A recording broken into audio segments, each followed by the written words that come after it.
আসসালামু আলাইকুম প্রিয় দর্শক, আমি ডাক্তার মোহাম্মদ রায়হান উদ্দিন। কথা বলবো মাইক্রোপেনিস সমস্যা নিয়ে। বাচ্চার বয়স বৃদ্ধির সাথে সাথে তার শারীরিক বৃদ্ধির সাথে সাথে তার লিঙ্গের সঠিকভাবে বৃদ্ধিটা হচ্ছে না। অনেক বাচ্চাদেরই এই ধরনের সমস্যা দেখা দিতে পারে। অনেক সময় অভিভাবকগণ, বাবা মারা খেয়াল করেন, অনেক সময় খেয়াল করেন না।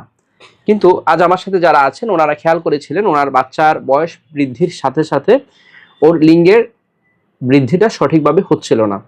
তখন ওনারা এই বিষয়টা নিয়ে দুশ্চিন্তায় পড়েন এবং পরবর্তীতে এখানে নিয়ে আসেন এবং চিকিৎসা করার পর আলহামদুলিল্লাহ এখন দেখা যাচ্ছে যে বাচ্চার বয়স বৃদ্ধির সাথে সাথে লিঙ্গের বৃদ্ধিটা যতটুকু হওয়ার কথা ছিল এখন অতটুকু হয়েছে এবং অর্থাৎ স্বাভাবিক হয়েছে। শুনবো ওনাদের মুখ থেকে। কেমন আছেন?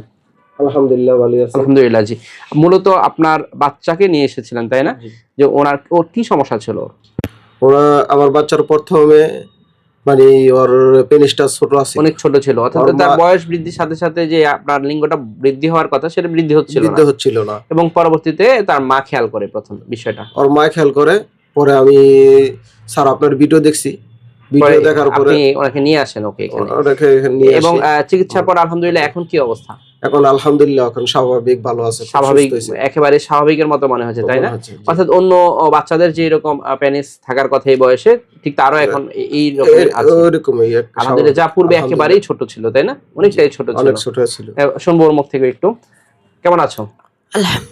আলহামদুলিল্লাহ। তোমার বয়সটা এখন কত চলছে? 11 বছর চলছে। তুমি কিসে পড়ো? হিপস বিভাগে পড়ছো এবং হচ্ছে তার বয়সটা এখন 11 বছর চলছে তাই না?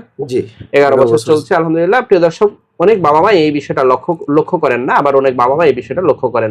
প্রিয় দর্শক, ওর যে সমস্যাটি ছিল মূলত ওর বয়স বৃদ্ধির সাথে সাথে লিঙ্গের বৃদ্ধিটা সঠিকভাবে হচ্ছিল না, একেবারেই ছোট ছিল। অর্থাৎ মাইক্রোপেনিস যাকে আমরা বলে থাকি, খুবই ছোট ছিল তাই না? খুব ছোট ছিল একেবারে। সেটা এখন একেবারে স্বাভাবিক হয়েছে। প্রিয় দর্শক, যদি এই ধরনের সমস্যা থেকে থাকে অবশ্যই দুশ্চিন্তা না করে একজন ডাক্তারের শরণাপন্ন হয়ে যাওয়া উচিত। প্রিয় দর্শক, আমার দুটো মাত্র চেম্বার ঢাকা এবং কুমিল্লায়। ঢাকায় ঢাকা মেডিকেল কলেজ হাসপাতাল, নতুন বিল্ডিং গেটের বিপরীত পাশে। Pure scientific diagnostic services limited, প্রতি বৃহস্পতি, শুক্র, শনিবার দুপুর 2টা থেকে রাত 10টা পর্যন্ত। কুমিল্লায় কুমিল্লা ইপিজেড 1 নং গেটের বিপরীত পাশে মোল্লা হাউস, প্রতি সোম, মঙ্গল ও বুধবার দুপুর 2টা থেকে রাত 9টা পর্যন্ত। দুটো মাত্র সিরিয়াল নাম্বার, এর বাইরে কোনো নাম্বার নেই। নাম্বারগুলো হচ্ছে 01647386185। আরেকটি নাম্বার হচ্ছে 0172737565664। যারা আমার নিয়মিত ভিডিওগুলো দেখে থাকেন আপনাদের প্রতি কৃতজ্ঞতা জানিয়ে শেষ করছি। আসসালামু আলাইকুম।